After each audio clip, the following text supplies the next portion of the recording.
Press the bell icon on YouTube and don't miss another update. Namaste viewers, welcome to Jaipur Dialogue and Jaipur Dialogue USA for a very interesting conversation today that we are going to have with Madam Esther Dhanraj. Madam Esther Dhanraj doesn't need introduction, and she has been on Jaipur Dialogue before with me, with Sanjay Dikshit ji on the show, and we have talked about the various aspects of religion. And today we are going to talk about the values that determine a construct of a constitution in democratic nations. That's very important. I'm an Indian, I'm an Indian American. We are part of a constitutional process which we pride in. So, what are those constitutional practices and how does the construct of this constitution happens? So, Esther ji, welcome to the show. And please share your thoughts on this as we go forward. Thank you, Vibhuti. Just 1 second. Some housekeeping matters. This program is airing on Jaipur Dialogue USA as well as Jaipur Dialogue. So there is a global audience.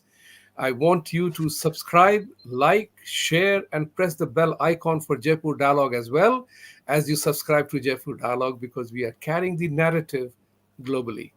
And America is a country where the NRI diaspora is living in a world where we are trying to learn, accommodate, adjust to be who we are. And right now, there is a tremendous amount of focus in trying to get to understand the values that drive our life and living. So, Esther ji, please go ahead. Thank you, Vibhuti ji, and thank you for having me on the show. So, back in 2014, when I was living in the US, I had a guest from India. And this guy was a pastor in India and also a professor in a university, and who actually got that position through his reservation status, which by his own words.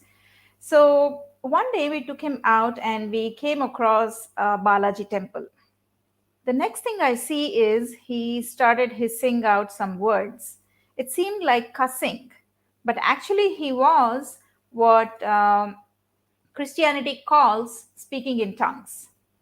And to say it in Christian jargon, he was rebuking the devil.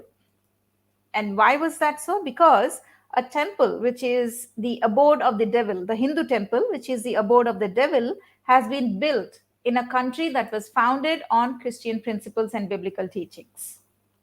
And then he turned around and he told me that the devil worshippers were destroying a blessed country like America, which was built by the sweat and blood of God-fearing Christian men.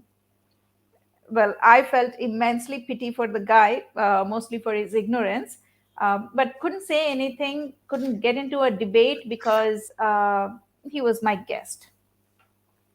So this claim that I mean, this is just a sample of Christians that claim that America is a Christian nation founded on biblical values, especially the Indian Christians. Now, Indian Christians believe that America is a blessed nation because it was founded by Christians. It's blessed with great climate, beautiful nature, and it has a prosperous government, wise leaders, bureaucrats, all because they are Jesus-believing, Bible-believing people who built it on biblical teachings.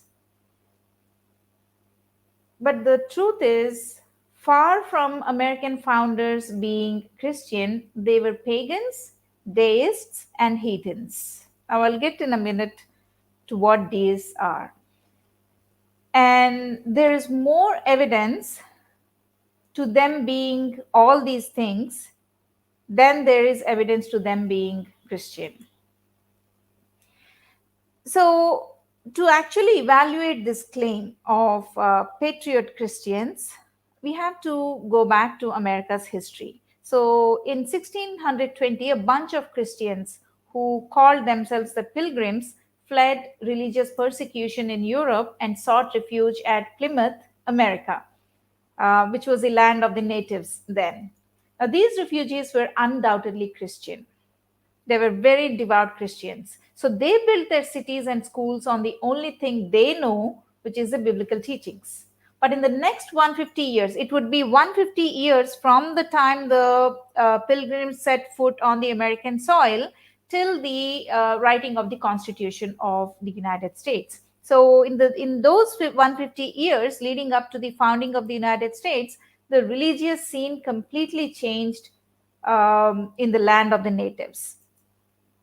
I won't go into details of how it gradually changed, but I will talk of the five of the most important leaders of the American Republic. They were the founding fathers, and they were Thomas Paine, Thomas Jefferson, John Adams, Benjamin Franklin, and George Washington. I'll talk about the philosophies and beliefs of these five men who were the chief influence in the founding of the American nation.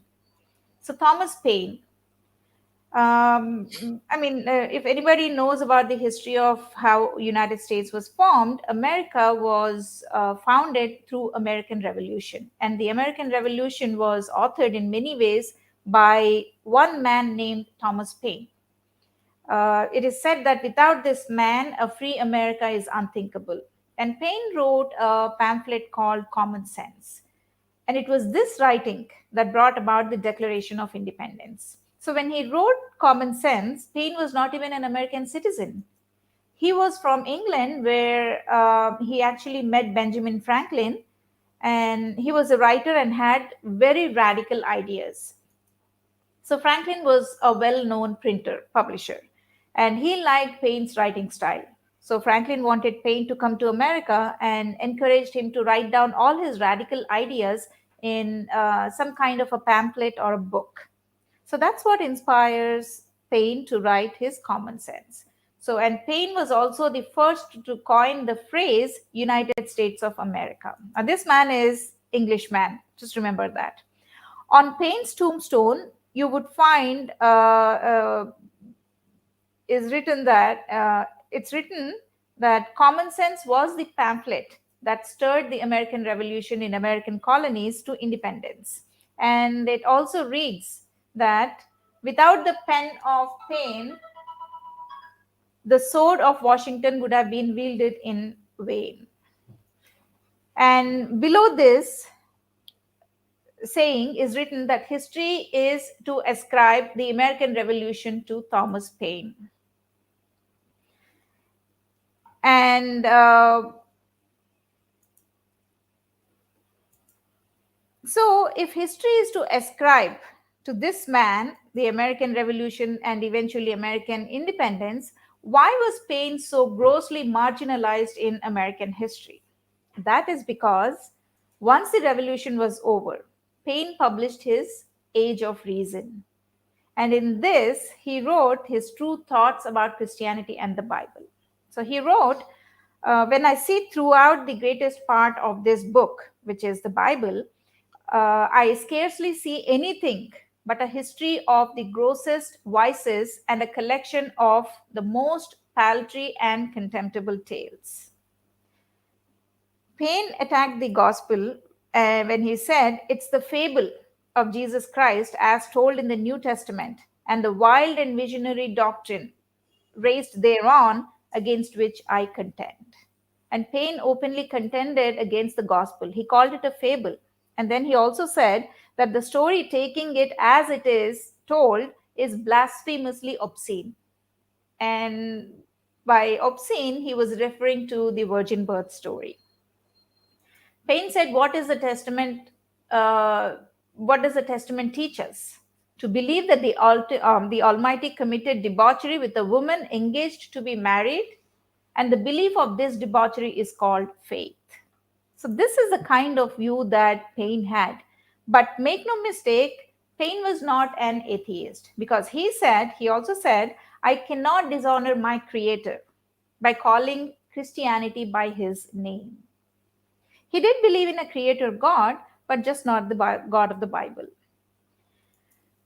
He completely denounced Christianity as being a fable, as being a fraud and a counterfeit. While most of the revolutionaries, the revolutionary thinkers, held views similar to those of the Enlightenment thinkers, it was Paine, Thomas Paine, who wrote about them most openly.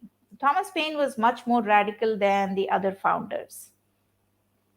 And there are some that have suggested Paine repented of his views on Christianity before he died. But there are two very important biographers of Paine um, who documented that he held on to his deistic views until the final moments. And one of them was an atheist who wrote, one of them was Remsburg, who wrote that when Paine was on his deathbed, Paine was beset by emissaries of the church, highest nurses, bigoted priests, and illiterate laymen who continuously compelled um Paine to renounce his deistic and anti Christian opinions. So Remsburg also said that a particular clergyman, openly told Paine that whosoever does not believe in Jesus Christ will be damned.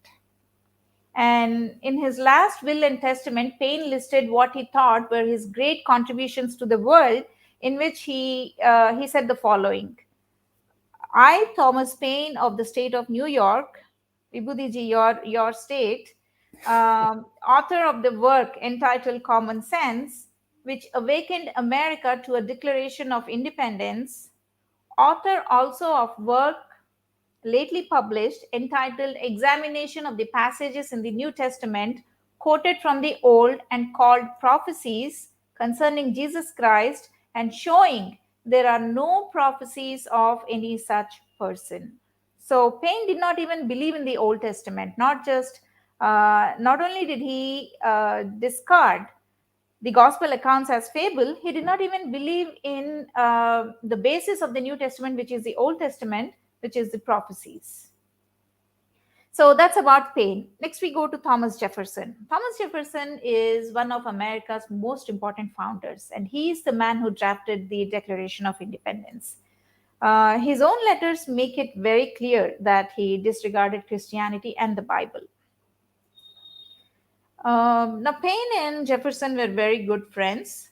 Paine, even though he was an Englishman, and at that point America was at war with the British, Paine managed to become friends of all these founding fathers who were in war with the British. So Jefferson and Paine were very good friends, and Jefferson was really influenced by the radical ideas of Paine. So Jefferson not only did not embrace Christianity, he also denounced it at every turn. And at best, he encouraged people toward unbelief and doubt and so on. In a letter to General Smith, who was a lawyer and politician from Virginia, Jefferson commented on the book of Revelation. Revelation is the last book in the New Testament. So Jefferson said, "It is between 50 and 60 years since I read it, and I then considered it as merely the ravings of a maniac, no more worthy nor capable of explanation than the incoherences of our own nightly dreams." And about Jesus, he had this to say: the greatest of all the reformers of the depraved religion of his own country was Jesus of Nazareth, abstracting what was really his from the rubbish in which it was buried, easily distinguished by its luster from the dross of his biographers, and as separable as the diamond from dunghill. Now, Jefferson put together a Bible, and it's now called the Jefferson Bible, but the original title is The Life and Morals of Jesus of Nazareth. So some show this Bible as an example of Jefferson being a Christian. Uh, but what Jefferson does in his Bible is he specifically omits all of the supernatural elements of the Gospels. Like he omits the virgin birth of Jesus, he omits the miracles that Jesus supposedly performed. He obviously omits the resurrection of Jesus, his ascension to heaven, all the supernatural accounts that run contrary to the to reason, to the philosophies of reason that the age of enlightenment had set forth. So he pushes out of his representation of the New Testament all the supernatural elements, and he finally denounces them in the most derogatory language you can imagine, and very, very insensitive. It could be very condescending also. So concerning Jesus himself, Jefferson wrote, among the sayings and discourses imputed to him, I find many passages of fine imagination, correct morality, and the most lovely benevolence, and others again of so much ignorance, so much absurdity, so much untruth, charlatanism, and imposture. I separate therefore the gold from the dross, and leave the ladder to the stupidity of some or and roguery of others of his disciples. So then he also says about Paul that Paul was the first corrupter of the actual teachings of Jesus. And there's another letter that he wrote to his nephew where he's actually discouraging the nephew to actually go ahead and believe everything that's written in the Bible, but to apply reason. So I want you to pay close attention to how many times reason keeps coming up in the writings of the founding fathers. So he goes on to denounce all the divinity, all the authority of Jesus that Christianity sets forth. And he says one must really question before they believe what is written in this book, the book that is full of fables, which is the Bible. So there are also quotes where Jefferson is denouncing the Old Testament, just like Paine. There are quotes more, I mean, more quotes about the New Testaments on specific stories, and on the entire history of the Old Testament. He says the whole history of these books is so defective and doubtful that it seems vague to attempt minute inquiry into it. So he says that it's not even worth an inquiry. So Jefferson, far from trying to establish a Christian nation, said he hoped that the gospel itself would be destroyed in the new world. He didn't want the Bible to go into the new world that they were creating.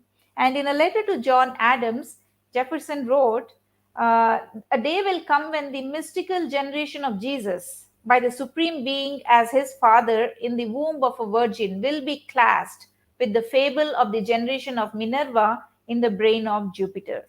Now, Minerva and Jupiter, these were all Roman gods, and by the time that the American independence was coming up, these were already told as fables of the mystery religion. And then he goes on to say, but we may hope that the dawn of reason and freedom of thought in these United States will do away with all this artificial scaffolding and restore to us the primitive and genuine doctrines. Primitive and So, genuine doctrines. That's a very interesting word. And I wanted to just interject here to mention a few things. It is also reported. And as you said, I'm a New Yorker and I live in New York. So Thomas Paine is an essential character of New York. And I'm entering politics on Republican Party ticket. I have the support of the Conservative Party. And it is a very interesting learning for me as a freedom to inquire. Freedom of speech is not about making a speech. Freedom of speech, in my opinion, is all about making an inquiry, trying to know so that we can transform, we can change. That's how innovations, inventions are happening. It's also said that the founders were secular white men who were not religious. It is also said, and just to for the viewers' benefit, the founding fathers, most of the founding fathers, which includes Washington, Jefferson, Madison, Monroe, Franklin, they were all followers of deism. You refer to that. And for the benefit of people, deism refers to one very interesting element. And you also talked about reason. And the deism believes in human reason as a reliable means of solving social and political problems. So I just wanted to say that, and you carry on with that. Yeah, so deism is actually, to build on what you just said, deism is a belief. These are people who want to know God through reason Right. and not through revelation of some invisible prophecies and an invisible deity. So that's very close to what actually Sanatan Dharma It's all says. about, yes, yes, It's all about reason. that's right. So and they George Washington especially, he believed that deeds and not word. So deeds versus word is a very big concept in Christianity. So salvation comes through faith in the word. Word is Jesus, right? But there's also a contradiction in the same Bible which says that salvation comes through deeds, human deeds. So, but we'll not get into that contradiction. But what I'm trying to point out here is George Washington and the rest of the founding fathers believed in deeds and not word. So when they say they don't believe in the word, they are and they believe in deed, that's karma and not faith, right? So so they greatly believed in deeds and not the word being the Bible. So, moving on, Benjamin Franklin was another of the most influential revolutionary fathers. He was known as a scientist, he was a patriot, and he was a spy also. So, he was the most accomplished American of his age and the most influential in inventing the type of society America would eventually become. So, he shaped the direction that America would take since the time of the American Revolution. He was the only founder who signed all of the establishing documents for the United States: the Declaration of Independence, the US Constitution, and then the most important of all, the Treaty of Paris, that brought about an end to the colonies' war with England. Now, there are again a number of quotes attributed to Franklin where he said, original sin was as ridiculous as imputed righteousness. So, for the benefit of the viewers, let me talk a little about what imputed righteousness is. Now, Jesus's righteousness is imputed to us by simply getting baptized in his name or by just becoming a Christian. So here Franklin is saying that the original sin, by the way, was also imputed to mankind through Adam. Adam sinned, so it automatically comes to all rest of the human beings because they are born after Adam. So imputed righteousness, righteousness is imputed onto us because if we believe in Jesus. So here Benjamin is actually saying that original sin was as ridiculous as imputed righteousness. And Franklin was much more direct, openly confessing a widely held Masonic belief, Freemasonry. So the rest of the, it is also said that the rest of the founding fathers also were Freemasons, but of all the people, Benjamin Franklin was, I mean, he had no qualms in admitting that he was Freemason, and he belonged to many other secret orders, it is said, and not just Freemasonry. He was master of the Masonic Lodge in Philadelphia, and he was involved with a group known as Hellfire Club. And this is very well documented by Times Magazine and I think also History Channel. So his connection to the Hellfire Club, they say, is very disturbing because I think in 1998, London Times reported that uh, his house was dug up, and remains of about 10 bodies hidden beneath the flames of the former London home of Franklin were dug out. So this was in London. So where he actually met Thomas Paine.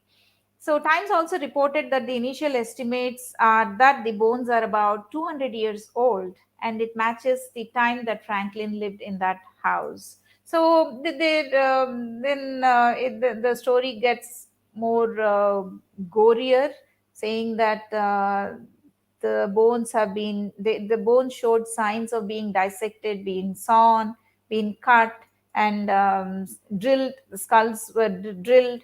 So the article also suggests that the bodies may have been the result of the experiments of one Dr. William Houston, who was a friend of Benjamin Franklin and who ran his medical school for 2 years in Franklin's home. And there are such reports also where they say that the Hellfire Club uh, performed human sacrifices, and these bodies could be, the result of those human sacrifices. So the point I'm trying to make here is he was not a Christian, and his view of Christianity was definitely in agreement with the rest of the founders. So a month before he died, he wrote a letter as a reply to a letter that he got inquiring about his faith and what his view concerning Jesus was. So he said, as to Jesus of Nazareth, I have some doubts as to his divinity. So he clearly did not believe in any of the things that the Bible said. And Washington, he said he believed that corrupt changes were made into the gospel accounts, and he upheld the morality of Jesus like everybody else, while rejecting his divinity and authority. He said that he cannot be the son of God. So, and this was a typical view in among the founding fathers. So there have been many suggestions by patriotic Christians, not Americans, patriotic Christians like David Barton. So David Barton keeps coming up with these suggestions that the founding fathers were Christian, and he comes up with evidences. Writings, pulls out of context quotes, and he says that they were all Christian. But the point is, these founding fathers held those views, their deistic masonic views, right up to their dying moments. And interesting thing is, they made sure that there was somebody with them when they died, somebody who could prevent, avoid pastors, clergy, nurses coming up to them and forcing out a confession in their last moments. So they always made sure that there was somebody with them. And there is definitely no evidence that any of these that I just mentioned, Franklin, Washington, and Paine, were ever had ever repented of their view before their death. And Franklin was a well-known Mason, and he never missed a meeting of Freemasonry. So That's so fascinating, because it's such a wonderful learning experience, because there is so much in life that we do not know. It's very important, like we're talking about whether the American Constitution is founded on pagan values. At what point in time, for example, we referred to Sanatan Dharma, we talked about principles that are eternal, and we're getting branded. So at what point in time in history did the pagan values became derided? Or like people talk about Abrahamic faith and pagans, destruction of pagan values. So there is a very important consideration here as we go forward. Science and technology is bringing new information, and if today's law is to be applied fairly to everyone, that again refers back to Sanatan principles, to treating everybody in the eyes of law. true. How does this, when did this exactly happen? That pagan values were derided upon and looked down upon, and anybody who was not part of any of the accredited religions then became the unwanted, the evil. So the founding fathers, as you can see, they never really confessed to their pagan beliefs or their deistic beliefs. So it was always letters, that they were exchanging in their close circle. Like John Adams writes to Jefferson, Jefferson writes to Thomas Paine, Paine writes to Washington. So these letters were among themselves. So they never actually, I wouldn't say dared, but they never actually saw the need to expose themselves as reveal their true faith. So, and eventually, after the independence, the church at one point got really powerful. So, the Protestant Christianity became really powerful, and once they won the war and got the independence, the Church of England lost its power in the colonies, and slowly Protestantism started taking over, and so they always saw America to be a Christian nation, and they achieved it, even though what we are talking about is just a small phase in the history of independent America, after the Declaration of Independence. And these are just a handful of people, Vibhuti, if you actually see, they are very crucial. They are very important people who wrote the Constitution. In fact, if you see, I was going to go to John Adams, during whose presidency they signed Treaty of Tripoli. And Treaty of Tripoli, Article 11, says explicitly that America is a nation not founded on Christian values. America is not a Christian nation. Now, if it was a Christian nation, these founders wouldn't stand up to say that America is not a Christian nation, right? They didn't have to say that. And the fact that nobody objected to that article, what does that tell you? It clearly tells you that there was no Christian member in the government at that point. And it was very early. It was early on, Treaty of Tripoli.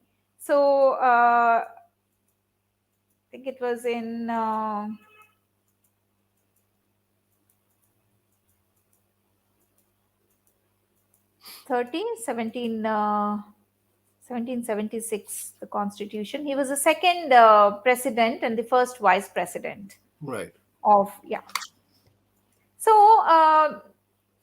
So what we are looking here, what we are seeing here is they had no place for Christianity. And a clergy actually reported that they did away, once they got the independence, they did away with God completely.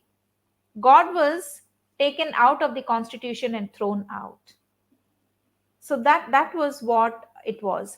And there was no time in the entire period when the Constitution was being written and when the articles were being framed, that there was even one person who could get up and say that no, this is a Christian nation, because the very first people who stepped on this soil were Christians. So nobody even linked themselves to that part of American history 150 years before, when the Pilgrims landed on America. So they saw no links to the church, no links to Christianity. So that's why I said in the 150 years leading up to the writing of the Constitution, the religious scene completely changed. I mean, actually, because the Pew Research indicated that in the U.S. constitutions never explicitly mentions God in the God or the divine. Yeah, can you even believe that? But Yes. in all 50 states, God is the constitution of all 50 states. It is mentioned at least once, and there are 200 times the reference to God has been made. So the question arises here, very, very important concept. Question arises: what is God, and why was he feared? Why was he not mentioned? Why is he not mentioned? Because in the Pledge of Allegiance, it says that I pledge allegiance to the flag of the United States of America, to the republic which it stands, one nation under God, indivisible, with liberty and justice for all. We say this in every official function that Pledge of Allegiance is made. And under God was introduced in 1954 by law. So where does this whole thing fit in? It's a very complicated issue. I mean, to the viewers, I would like to say that this is a beginning of a conversation to learn.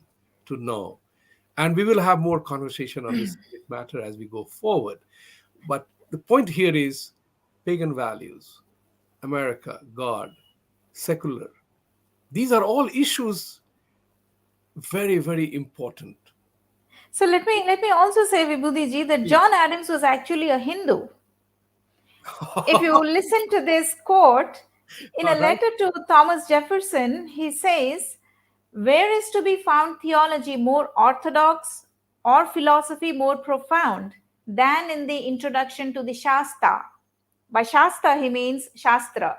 Right. God is one, creator of all universal sphere. Right. Search not the essence and the nature of the eternal, who is one. Your research will be vain and presumptuous. The eternal willed to communicate his essence and his splendor to beings capable of perceiving it. The eternal willed, and he created Burma, Vitsnau, and Sib. You Wow. know who they are. That's right. So Right. these doctrines, he says, sublime, if ever there were any sublime, Pythagoras learnt in India. So he totally believed the authority of our Shastras, everything that our Acharyas said, our Rishis said, because he is actually saying that the eternal willed, and he communicated his essence and his splendor to beings, the Rishis, that are capable of perceiving it. I would say, I mean, this actually, every time I read about John Adams, I just wish I could go into his mind, and I just wish that he expressed all he had to say. He was totally in awe of our Shastras. And to be in awe of our Shastras, he should have learned something, right? He should have read at least about the Shastras, if not the Shastras. You know what I mean? Yeah. Yeah. So, so he definitely was in awe of our Shastras, and I really wish that he wrote more than what he actually wrote about India, everything that he felt about the Shastras. So not only did they reject Christianity, they embraced other not religions, but actually the Sanatan perception of God and the eternal being. So this was really interesting to me that of the founding father of one of the very important founding fathers of America had to say this. So that combined with the Treaty of Tripoli, the Article 11, I mean, this all proves that they were nowhere near, they were far from being Christians actually. And this brings me So, to another issue, which is very important. The entire the American dream and the American Constitution openly, clearly, very visibly says life, liberty, and pursuit of happiness. hmm, Now, life, liberty, and pursuit of happiness has no religious monopoly to it. No correct, religion can claim monopoly to that. It is universal, correct. right? If it is In fact, universal, yeah, how is it that it is adopted as a philosophy belonging to one or the other? correct. So it's not it's pursuit of happiness. It's not pursuit of eternal life, right? So it's Yes, pursuit of happiness. So if it yeah. was eternal life, pursuit of And eternal life, happiness, I would say it was happiness looked at definitely from a individual perspective could be quite a hedonistic idea, right? correct. That's Yes, that's another very interesting element to that happiness. What correct, does happiness mean for you and me? There could be two different things. We correct. both could be right, we both could be wrong, and from somebody's perspective, we both are right. So, Right, how does one define it? That's what the constitution process is all about. Defining treatment of everybody equal in law. But that, right, that doesn't right, happen in real terms. But the right, pagan right. value is Sanatan principle is about that. So tell us something more about that. So the principle of principle of Sanatan values, principle of that's what I was talking about. Is that this is all about establishing an equality amongst people. So what I'm Correct. saying is It that always was. nobody can claim. So I feel that in a sense, the constitution of all democracies essentially carries the principles of life, living. Correct. And Correct. you can't deny that. No religion can claim monopoly over that. That is Right. my Right. philosophy. Right. That's what So I'm Thomas saying. Paine is infamous in the Christian circles for being radical. What were his radical ideas? Liberty, happiness, equality. Now that cannot sync with the Christian doctrine. So Thomas Paine was considered to be radical for those ideas of his. Reason is radical. You cannot reason as a Christian. Reason is definitely radical.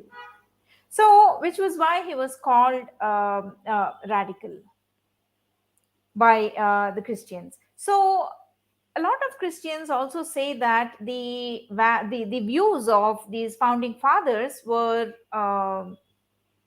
of course, pagan. They say pagan is very derogatory in Christian Yeah, world. They were radical. They were infidels. So there is this famous controversial sermon delivered in 1831 by a clergy named Dr. Wilson. So he says that the founders of our nation, sadly, were nearly all infidels. So he put all the founding fathers in that category. Because, like I already mentioned this, he said that when the war was over, the constitution was framed, God was neglected. He was not merely forgotten, he was also absolutely voted out of the constitution and thrown out. And he was very sad that the Article 11 was not objected to. really. And they say that even though John Adams was the person who executed the article, it was originally drafted by none other than George Washington. So, so George Washington is also a very interesting person, and I think he's the most famous person, founder to have survived the American Revolution, and is also called the father of America. Right. And he wasn't a Christian either. Yes, he was not. During And his it's fascinating that in the entire concept of freedom of religion is all about right to practice his or own belief, own religion, or no religion at all. correct, correct, So how does one come to this scenario in which religious hardliners are now calling that the constitution was framed by people who were not believers in particular faith? So that means you are denying the existence of constitution. Why is that threat? What about it is an issue? I just wanted to request the viewers that please ask your questions, because I know that at 11:30 you have a very popular program of Sanjay ji Ask Me Anything. So we will stop at 11:30. So if you have any questions, please ask. I have one question I know. So Esther ji, please carry on. That particular yeah, God and religion, because God, in my opinion, in my analysis of things, God did not create any religion. People did. absolutely, yeah. People did. Totally, totally. So there is this anecdote about George Washington, very interesting, and he was very well known to get up and leave church. He would go to church just as a discipline, because Yeah. that's all they know. We have to understand that. So he would get up and go just before the communion service started. So I hope you know what communion service is. Yes, I've heard about it. Never been to one. You Right. have experienced it, so please do tell. So once every month, or depending on how many times each month the church wants to do the service, so they serve bread and wine as the flesh of Jesus and the blood of Jesus to be consumed by the believer. So this is called the communion between Jesus and the Christian. So Washington would get up and leave just before the communion started on a communion Sunday. So the clergy, what he did, the pastor, that he said that in a sermon, he said that that was setting a bad example to the church members. So how did Washington respond to that rebuke? I wouldn't call rebuke, the reproof, by stopping going to church on communion Sundays. So why was he avoiding communion? Because he was a Freemason and he already had a so Freemasonry is that there are rituals in Freemasonry also. So he cannot take any other, he cannot sign up any other spiritual contract, so to say. So communion is that contract between you and Jesus, right? The believer and the Jesus. So he had to avoid communion at any cost, which is why that is how he responded to whatever the pastor told him. So, so Washington was actually, so, I'm sorry, not Freemason. Washington was a deist. So Deist, yes. Washington was a deist, correct? Sorry. So Washington was a deist, and there was no way that he could take the communion, which would actually make him a non-deist, which would make him a Christian. And then, being a deist, he cannot believe in the revelation.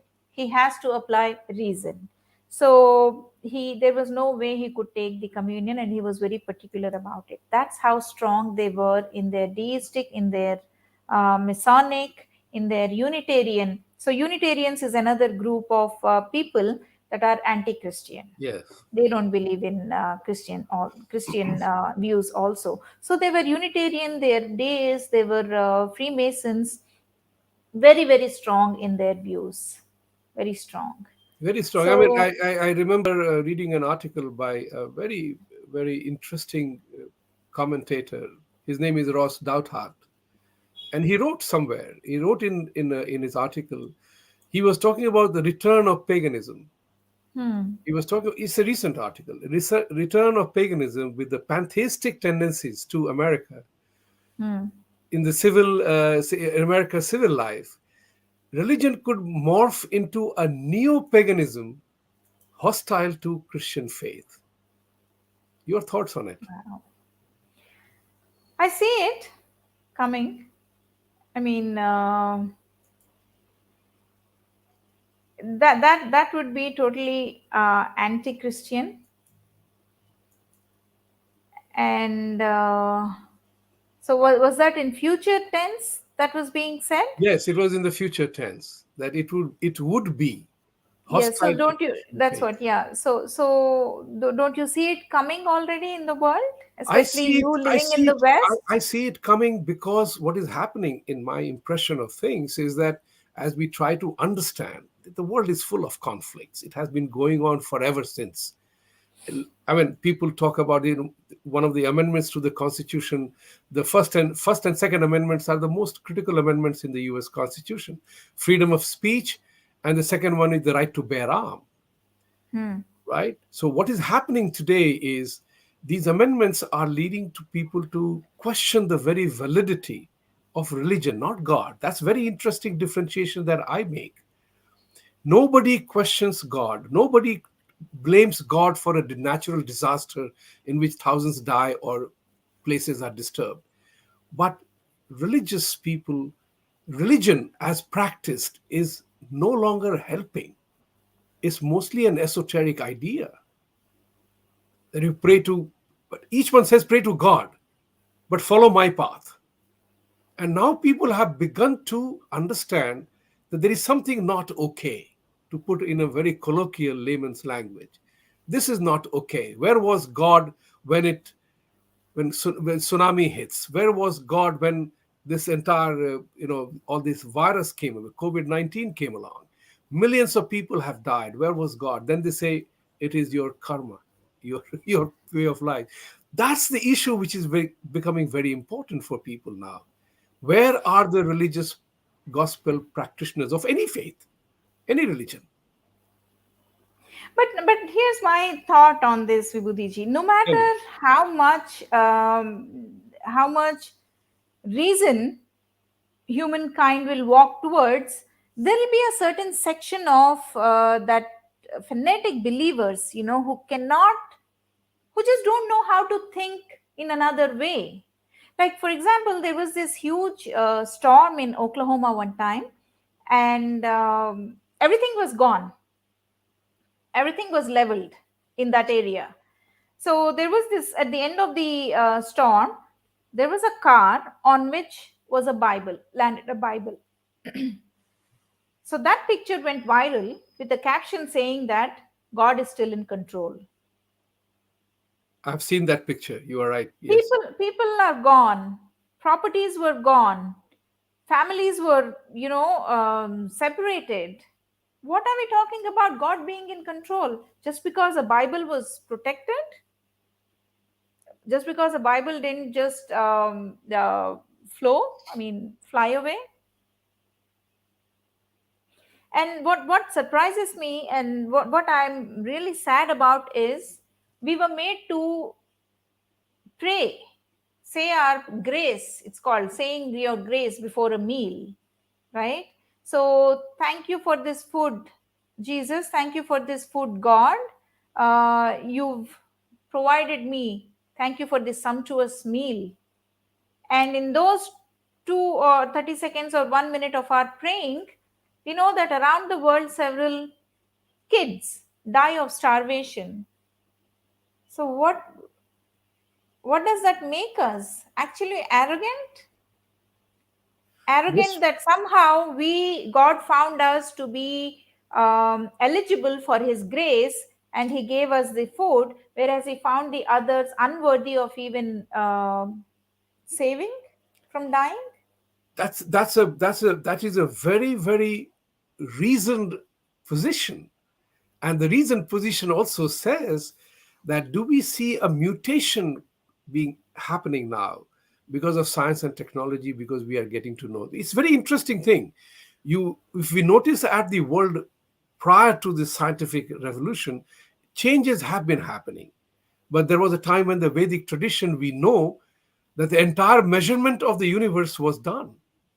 The sun to Right. moon, everything is already done. What scientific instruments did they have?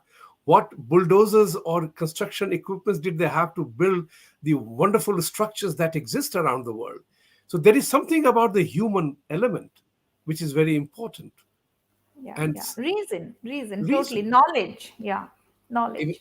yeah, So, that's so much important. So this is what is remarkably important. And as we are heading towards the end of time, there is another thing which I wanted to ask you, is that why is it, and that is a question that I ask of everyone, is that why is it the life in sin, why the why do we live, why are we told that X will save you from the universe, because we are the original sinners, we are the product of sin, whereas in the God's creation of thing, man and woman are created for a purpose. And how can a man woman relationship be ever live in sin? That's something which I wonder. Is this, and the second thing that I wonder is, and I would like to have your thought on it, is that why do believers of other faiths tend to convert? That's one of my biggest thoughts in it, anger about it. But God is the ultimate magician. He could have made me a John or a Muhammad, but he made me Vibhuti, right? You exercise your choice. You became Christian, you returned back to Hinduism, Sanatan practices. So tell us about this element of conversion, which is actually, in my opinion, is a cause of major conflict around the world today. exactly. So, the reason Christianity converts is there are two ways of looking at it. Well, we know it's for dominion, it's economics, and it's just money, it's a power game. But theologically, the sooner the world becomes Christian, the sooner Jesus is going to come. Well, this is at least one of the explanations why they convert. Uh, Jesus has to come back, right? Jesus went, ascended into the heaven to come back, his second coming. You might have heard this phrase, the Yes. second coming of Jesus. Yes. So Jesus is to come back, but for Jesus to come back, there should be enough Christians in the world. That is why they convert. And from a Christian perspective, the reason they convert people is because they love human beings. They love fellow human beings. They cannot see their fellow human beings going to hell. Because if you do not believe in Jesus Christ, you will be damned to eternal hell. So Christianity says that Christians love fellow humans who are not Christian, and that is why they go and evangelize them. They save their souls from being damned in an eternal hellfire. But finally, I mean, to tell you the right answer, to the correct answer is, it's all about power, it's all about economics. It's a huge empire, a money making empire, Will, profitable to this day. will there ever be a solution? Is freedom of religion, from a human point of view, then in that case, it's more of uh, as you said, instrument of economic power than it is more man driven. It's Completely, not yeah. God inspired. It's There's no divinity in it. There There is is no absolutely divinity no in it. divinity in it. There is no realization of the self, like the purpose of Sanatan, the purpose of God, relationship with God in Sanatan Dharma is realization of the self ultimately, right? That's what it comes to. But there is no realization of the self. Self gets destroyed. Right? In Christianity, it's all about God, because self is a sinner, right? The self cannot do anything by his own power, his or her own power. You need the grace and the power of Jesus Christ to do that. So there is no self in Christianity, but it's all self. It's a self realization, it's a self journey, it's a self learning. Everything is self. I'm not talking about self as in, ego, No. I, the I concept. I'm Right. talking about the self, the Atman, the Jivatma. The last inquiry that I have with you is that we are all in the process of learning. In our way of life, we always talk about we are seekers. We want to know more. So much existed in the past, but still some of the things, history keeps repeating itself. Killings continue to happen, gun or no gun. There were killings happening even before gun was established. So Right. the question here is that how does one confront the thing? Will this ever change? Because nowadays there are a lot of people are leaving organized religion. There is a group of people who are leaving, who are proudly call themselves ex-Muslim. There are atheists in Christianity. There are Hindus. They do puja or don't do puja, doesn't matter. Our belief system is very different. The point which I'm trying to ask is that, is there true salvation? Will there be a true coming together of people, or is just a vague I impression? think Sanatan Dharma, only Sanatan Dharma has the answer. There was a time when the entire world was following Dharma, the principles of Dharma and Karma, whether you want to call it, whatever ism you call it, Right. whatever really name you give it, they were following the principles of Dharma and Karma, which is why, because Dharma and Karma principles were only set forth by Sanatan Dharma, we are compelled to say that it was Sanatan Dharma. So there was a time when the entire world was following Sanatan Dharma, right? Yeah. So I would say only when the entire world will be somehow helped. I'm saying helped because they don't know what it is. The people outside India do not know what it is, what Sanatan Dharma is, what Bhagavad Gita is, what the Upanishads say, what the Darshanas say. They have no clue. So somehow or the other, if we as the inheritors of all this wisdom, you know can help the people that have no clue about dharma and karma, only then, when they are made to go back to their roots, when they are helped to go back to their roots, I think there will be true end of this conflict, and which actually brings me to the point of I'm involved with a project called the Mission 5 Billion Project, Vibhuti ji. Yes. And our goal is to reach out to, make 50% of world population the followers and implementers of the Bhagavad Gita wisdom. No, you talked And about it. in the This is a next 30 Yeah, this is a years. brilliant, brilliant project because Bhagavad Gita needs to be told, needs to be shared, and this is responsibility It is, as yes. aware people and a consciously aware people, knowing what we know now, that we have to do Yes. that. And Yes. I also I will say support you. inheritors. We are two in it, and I will support you in that adventure definitely, because Thank you that's the so goal. much. Because in my conversations with my friends around here, they all tell me, "Why in heavens don't you tell us the beauty of your faith? We like it." So the question is that we Okay. have to take that So message forward. We have one question. Console, please bring that question up.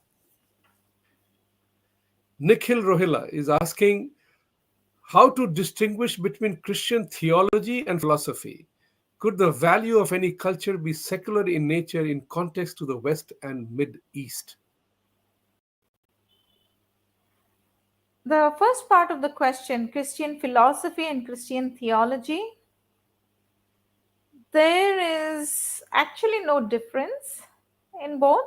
So, theology mostly is about the doctrines. So, doctrinal teachings of Christianity would be summed up as theology. So, in theology, they have something called soteriology, Christology, amartiology. So, soteriology is about the doctrine of salvation.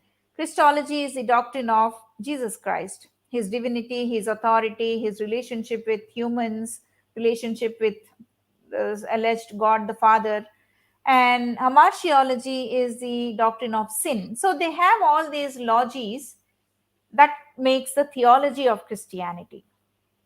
Now, when you say philosophy of Christianity, it's like any other, like what if you were to ask me what does the philosophy of Christianity say, it would be, I would say that it talks about all these theological doctrines.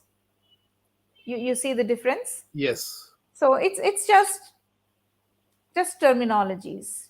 But I wouldn't bother myself with the differences between theology and philosophy. They are just Yeah, this is converged the in words Christianity. used interchangeably to whatever is there. This is the Correct, last correct. This is the end of the conversation. There is one gentleman is asking, Esther ma'am, how can we join your 5 million mission? Maybe you can share with us. We will post it on our website and we will talk about that. So Yeah, thank you, I Esther would ji. like, Yes, yeah, go ahead. yeah. I would like you to visit gitauniversity.in, and you will have all the details. There are phone numbers on it. You can reach me through those phone numbers. Brilliant. And but the website to remember is gitauniversity.in. In. Wonderful. Thank you for your great project. You have my support. I commit myself to that. And because that word needs to go out. Thank you very much, Esther ji, for being today. This is the beginning of a conversation of learning and knowing. Thank Yeah. you very much. Thank you Like, very much, subscribe. Vibhuti, for having me. Thank you. You're welcome. Like, subscribe, and press the bell icon. Support us. Satyamev Jayate. Thank you.